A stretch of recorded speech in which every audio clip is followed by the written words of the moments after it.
Why does every country, regardless of its unique history or cultural identity, seem to end up embracing capitalism? Imagine a world where every nation, from the wealthiest superpowers to the most isolated regimes, aligns under a single economic system. This isn't the result of a grand conspiracy or a predetermined destiny, but rather a fascinating evolution of human societies over time. Capitalism, in all its complexity, has become the dominant force driving global economies, shaping our lives in ways we might not even realize. But how did we get here? How did a system that started as a means of managing trade and production in small European markets grow to encompass nearly every corner of the globe? As we unravel this economic mystery, we'll expose the hidden forces that have propelled capitalism to its throne. We'll shine a light on the dark corners of history, revealing the struggles, triumphs, and unexpected turns that have shaped our world. But be warned, this journey will challenge everything you thought you knew about capitalism. We'll uncover shocking truths about its rise to power, its unparalleled ability to create wealth, and the devastating consequences it leaves in its wake. Stay with us until the very end, because the final revelation will leave you questioning the very foundations of our economic world. This isn't just a story about money and markets. It's a tale of power, survival, and the future of humanity itself. Make sure to like, share, and subscribe to Economy Explorer, and brace yourself for a mind-bending journey through the heart of capitalism. The truth awaits. Dare you discover it? 1. What is capitalism? Imagine you're standing in a bustling market, vendors shouting out prices, buyers haggling for the best deals, and goods changing hands rapidly. This vibrant scene isn't just a flurry of activity, it's a microcosm of capitalism in action. At its core, capitalism is an economic system where the means of production, such as factories, machinery, and resources, are privately owned. This ownership is key because it gives individuals and companies the freedom to produce goods and services for profit. The market, not the government, determines what gets produced, how much, and at what price. It's a system driven by competition, where innovation is rewarded and efficiency is king. But why does this matter? Because capitalism, with its emphasis on private ownership and free markets, has reshaped societies around the world. It's the engine behind the rapid industrialization of the 19th century, the rise of multinational corporations, and the technological innovations that define our modern lives. It's also the system that allows you to choose between hundreds of smartphone models, access a variety of food from around the world, and watch this video on a platform driven by advertising revenue. In capitalism, the market is a dynamic arena where businesses vie for your attention and dollars, constantly striving to outdo each other by offering better products, lower prices, or more convenience. But what makes capitalism so powerful and pervasive? It's the simple yet profound idea that when people act in their own self-interest, they inadvertently contribute to the greater good.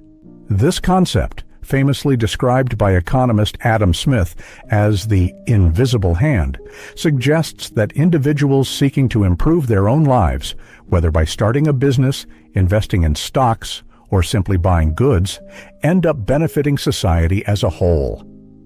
But while this idea has driven capitalism's success, it also raises important questions about inequality, power, and the environment. Historical context. To truly understand capitalism, we need to take a journey back in time. Picture Europe in the late Middle Ages, a period when economies were dominated by feudalism. Land was the primary source of wealth, and it was tightly controlled by a small aristocratic class. Most people were peasants, working the land in exchange for protection and a place to live. But as trade routes expanded and towns grew into cities, a new class of merchants and craftsmen emerged.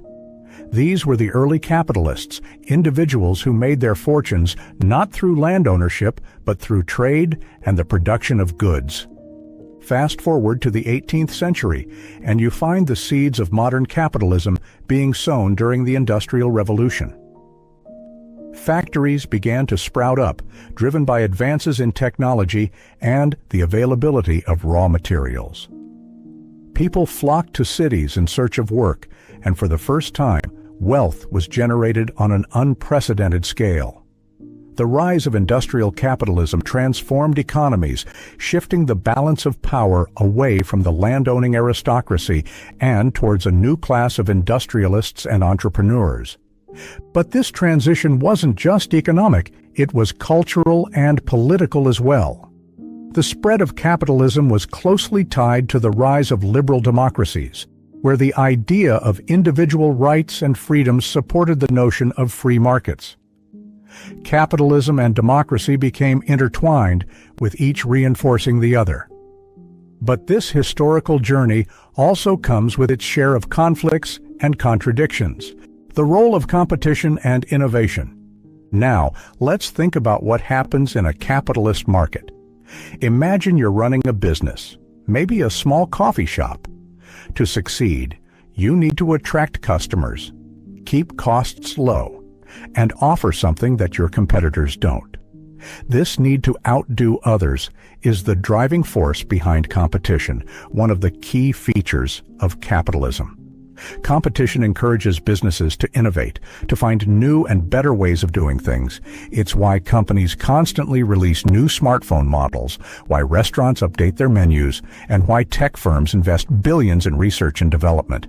But competition isn't just about business. It's about survival. In a capitalist economy, companies that fail to adapt, innovate, or meet consumer demands often go out of business. This process, known as creative destruction, was coined by economist Joseph Schumpeter to describe how capitalism continuously renews itself by destroying the old and creating the new. Think about how streaming services like Netflix have all but replaced video rental stores, or how smartphones have made landlines obsolete. In capitalism, the relentless push for innovation keeps the economy dynamic, but it also means that nothing stays the same for long. However, while competition drives progress, it also raises questions about inequality and fairness. Not everyone benefits equally from innovation, and the gap between the winners and losers in a capitalist system can be wide. This brings us to the complex relationship between capitalism, wealth distribution, and social justice, a topic that's just as important today as it was during the Industrial Revolution. Private ownership and the market economy. In a capitalist system, individuals and businesses own the means of production, whether it's a factory, a farm, or a tech startup. This ownership gives them the right to make decisions about what to produce, how to produce it, and who to sell it to. The market, in turn, is the arena where these goods and services are exchanged. Prices are determined by supply and demand, with little to no interference from the government. But what does this mean in practice? Take a look around your home. Almost everything you own was produced by a privately owned company and purchased in a market setting. Your smartphone, your clothes, even the food in your fridge, all these products are the result of millions of individual decisions made by businesses and consumers in a capitalist economy. This system creates a powerful incentive for innovation and efficiency because businesses must constantly adapt to meet consumer demands or risk being outcompeted. However, private ownership also concentrates power in the hands of those who own capital. This can lead to significant inequalities, as those with more capital can reinvest their profits to acquire even more wealth, while those without capital struggle to keep up. 2. Why capitalism dominated globally. Economic efficiency. The invisible hand at work. Imagine a bustling 19th century factory, steam engines roaring, workers moving at a frantic pace, and goods being produced at an unprecedented rate. This image of industrial might isn't just a relic of the past. It's a testament to the efficiency that capitalism brings to an economy. At the heart of capitalism's global dominance is its unparalleled ability to allocate resources efficiently. Unlike centrally planned economies, where decisions about production and distribution are made by the state, capitalism relies on the invisible hand of the market.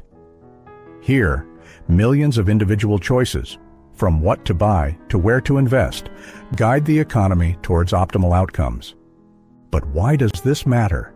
Because this decentralized decision-making process allows capitalist economies to adapt quickly to changes in demand, technological advancements, and global trends. It's why, during the Industrial Revolution, capitalist countries outpaced their rivals in production, innovation, and trade.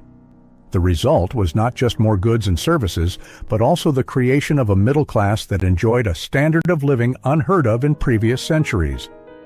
Cultural and political influence, the West's global footprint.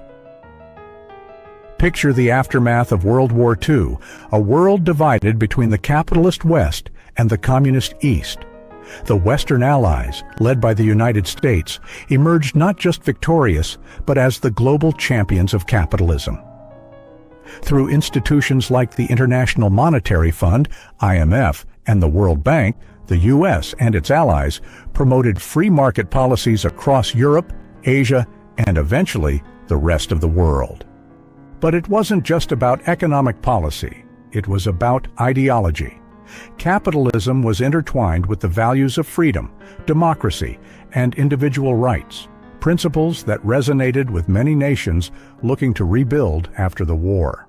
The Marshall Plan, for example, didn't just provide financial aid to war-torn Europe. It came with the expectation that recipient nations would adopt capitalist practices. This combination of economic aid and cultural influence helped spread capitalism far beyond the borders of the Western world. Globalization, the world as a marketplace. Imagine a world where a smartphone designed in California is assembled in China, sold in Europe, and used by millions in Africa. This interconnectedness is the hallmark of globalization, and it's one of the key reasons why capitalism has become the world's dominant economic system. As countries opened their borders to trade, they found that adopting capitalist principles like private ownership, free markets, and competition was essential to staying competitive on the global stage. Globalization has created a vast integrated marketplace where goods, services, and capital flow freely across borders. This has driven economic growth, lifted millions out of poverty, and brought unprecedented prosperity to many parts of the world. However, it has also led to the rise of multinational corporations that wield enormous power, often rivaling the governments of the countries in which they operate. These corporations have become the face of global capitalism, spreading its principles and its problems across the world. 3. Criticisms and challenges of capitalism. Economic inequality. The growing divide. Imagine a world where a handful of people control more wealth than the bottom half of the global population combined. This is not a dystopian future, but the reality of our world today, and it's one of the most significant criticisms of capitalism. While capitalism has driven unprecedented economic growth, it has also led to a vast concentration of wealth in the hands of a few. The richest individuals and corporations are able to accumulate and reinvest their wealth, perpetuating a cycle of inequality that leaves the majority of people struggling to keep up. This growing divide isn't just about numbers on a balance sheet. It affects every aspect of life. From access to education and healthcare to political influence and social mobility, economic inequality shapes the opportunities and challenges that people face.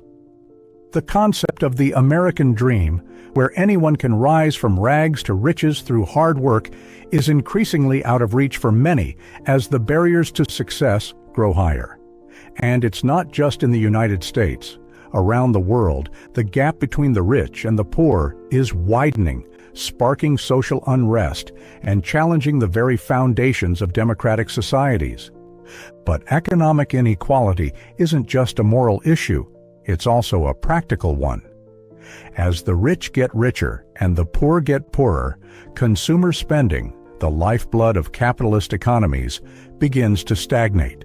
This, in turn, can lead to slower economic growth, higher levels of debt, and increased social tensions. Environmental impact, the cost of growth. Picture a factory billowing thick black smoke into the air, a river choked with industrial waste, and sprawling cities consuming vast amounts of natural resources. These images are not just relics of the past, they're ongoing consequences of capitalism's relentless pursuit of growth. At its core, capitalism is driven by the need for continuous expansion as businesses seek to maximize profits and outcompete their rivals. This growth, however, comes at a significant cost to the environment. Capitalism's focus on short-term profits often leads to the exploitation of natural resources without regard for long-term sustainability.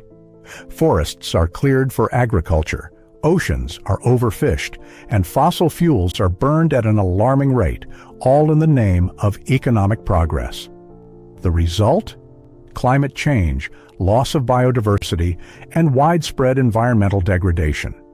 These issues are no longer just the concern of environmentalists. They're becoming central to global economic and political debates as the impacts of environmental damage become increasingly visible and severe. Yet, addressing these environmental challenges within a capitalist framework is complex. Efforts to impose regulations or shift towards more sustainable practices often face resistance from powerful industries and political interests that benefit from the status quo. Short-termism, the pursuit of immediate gains.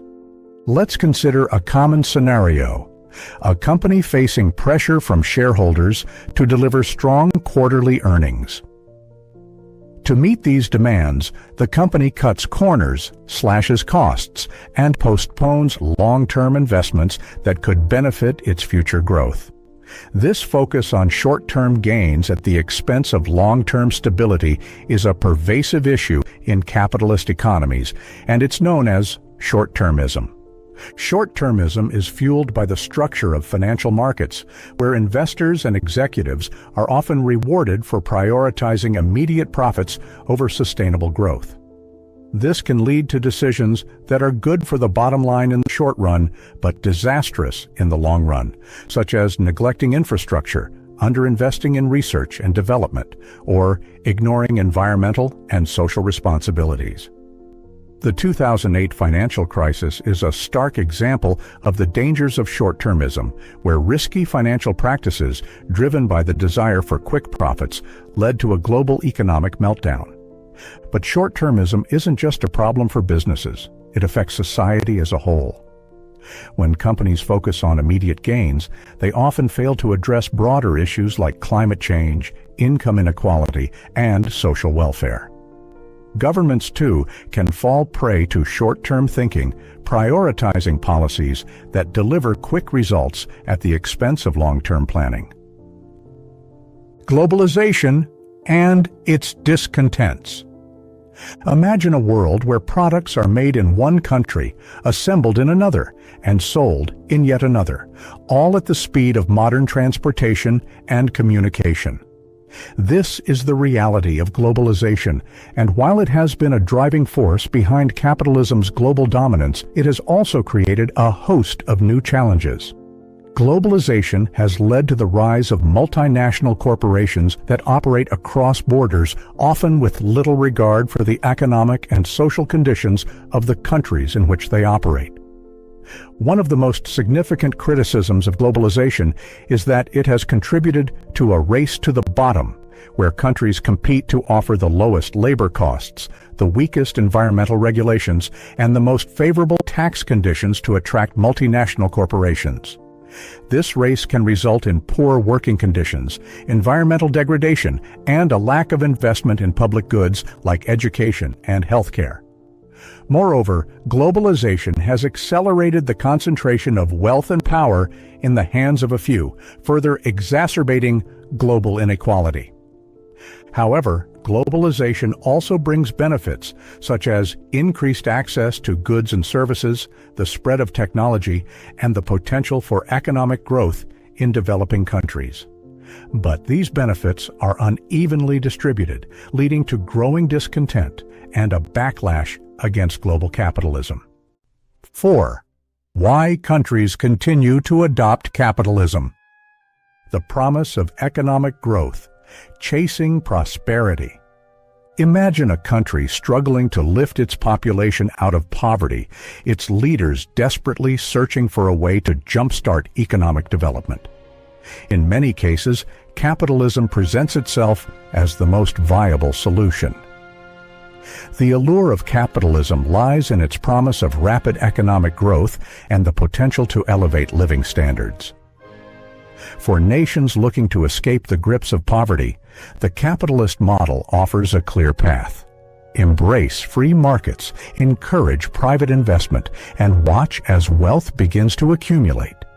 This isn't just theoretical, it's a pattern we've seen play out across the globe. Take South Korea, for example. In the 1960s, it was one of the poorest countries in the world, with an economy reliant on agriculture. But through a combination of capitalist reforms, such as opening up to global trade and fostering private enterprise, South Korea transformed itself into a technological powerhouse within just a few decades. The economic miracle experienced by South Korea and similar success stories in Taiwan and Singapore demonstrate the powerful impact capitalism can have in driving economic development.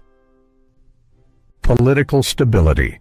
The capitalism-democracy nexus. Consider the relationship between economic systems and political stability. Throughout history, countries that have embraced capitalism have often experienced greater political stability, particularly when capitalism is paired with democratic governance. This stability is appealing to nations seeking to create a secure environment for their citizens and attract foreign investment. The connection between capitalism and democracy isn't coincidental. Capitalism thrives in environments where the rule of law is strong, property rights are protected, and individuals have the freedom to engage in economic activities. These conditions are often found in democratic societies where citizens have a say in how their government is run. In return, a growing economy helps to reinforce political stability by providing citizens with jobs, income, and a stake in the system. However, this relationship is not without its tensions. In some cases, the concentration of wealth and power in capitalist societies can lead to political corruption and undermine democratic institutions. The challenge for many countries is finding the right balance between fostering economic growth and maintaining a healthy, functioning democracy. Global integration. The competitive imperative. Imagine a global economy where goods, services, and capital flow freely across borders and nations are interconnected in ways that were unimaginable a century ago. This is the reality of globalization, and it's a key reason why countries continue to adopt capitalism. In today's interconnected world, nations that resist capitalist principles risk being left behind in the global marketplace. For many developing countries, integrating into the global economy through capitalism offers a way to attract foreign investment, access new markets, and participate in international trade. China is a prime example of this phenomenon. After decades of economic isolation, China opened its doors to capitalism in the late 20th century, embracing market reforms that spurred unprecedented economic growth. Today, China is a global economic powerhouse, demonstrating the competitive imperative of adopting capitalist principles. But global integration isn't without its challenges. Countries that open themselves up to global markets often face intense competition, which can strain local industries and exacerbate social inequalities. Cultural appeal. The global spread of consumerism. Picture a bustling shopping mall filled with people eager to buy the latest smartphones, designer clothes, and luxury cars. This scene is emblematic of consumer culture, a key aspect of capitalism that has spread across the globe. For many people, the ability to participate in this culture by purchasing goods and services that enhance their quality of life is a powerful motivator for embracing capitalism. Consumerism isn't just about acquiring material goods, it's also about identity and status. In capitalist societies, what you own often reflects who you are and how successful you've become. This cultural appeal of consumerism has helped to drive the global spread of capitalism, as people around the world aspire to the lifestyles and conveniences that capitalism promises. However, the rise of consumer culture also raises important questions about sustainability. As more people adopt consumerist lifestyles, the demand for resources increases, putting additional strain on the environment. Moreover, the focus on material wealth can lead to social tensions, as those who are unable to participate in consumer culture feel left behind. The pragmatic choice, adapting capitalism to local contexts. Let's consider how countries have adapted capitalism to fit their unique cultural, political, and economic contexts. While capitalism is a global phenomenon, it's not a one-size-fits-all system. Countries like Japan, Germany, and the Nordic nations have developed their own versions of capitalism, blending free market principles with strong social safety nets and government intervention. These variations on capitalism demonstrate the system's adaptability and resilience. By tailoring capitalism to their specific needs, countries can harness its benefits while mitigating some of its drawbacks. For example, the Nordic model combines capitalism with a robust welfare state, providing citizens with high levels of social protection while maintaining a competitive economy. But this adaptability also highlights the ongoing challenges that capitalism faces. As countries continue to adopt and adapt capitalist principles, they must navigate the tensions between economic growth, social equity, and environmental sustainability. The future of capitalism will depend on how well nations can balance these competing demands, and whether they can develop new models that address the challenges of the 21st century. Final thoughts. Capitalism has long been a driving force behind human progress, propelling innovation and lifting millions out of poverty. From the markets of medieval Europe to the global cities of today, it has shaped economies and societies in ways that once seemed unimaginable. However, with these advancements come growing concerns. Rising inequality and environmental degradation remind us that capitalism's story is not one of unchallenged success. As we reflect on its journey, we face a crucial question. Can capitalism adapt to address its flaws, or is a more radical shift necessary? Looking to history, capitalism has shown remarkable resilience. During the Great Depression, governments stepped in with regulations and social safety nets, taming the excesses of the market. In recent decades, initiatives like carbon pricing and green technologies have been introduced to tackle environmental concerns. Yet, as the challenges we face today, climate change, inequality, and more, continue to grow, some argue that these piecemeal reforms may fall short of what's truly needed. The choices we make today will shape the future of capitalism. Whether it's reforming the system, reimagining it entirely, or exploring new economic models, one thing is clear: we all have a role to play. Through voting, activism, entrepreneurship, and conscious consumption, we can steer capitalism toward a more equitable and sustainable path. If you found this discussion thought-provoking, remember to like, share, and subscribe to Economy Explorer for more insights on the future of capitalism and the changes needed to create a just and sustainable world.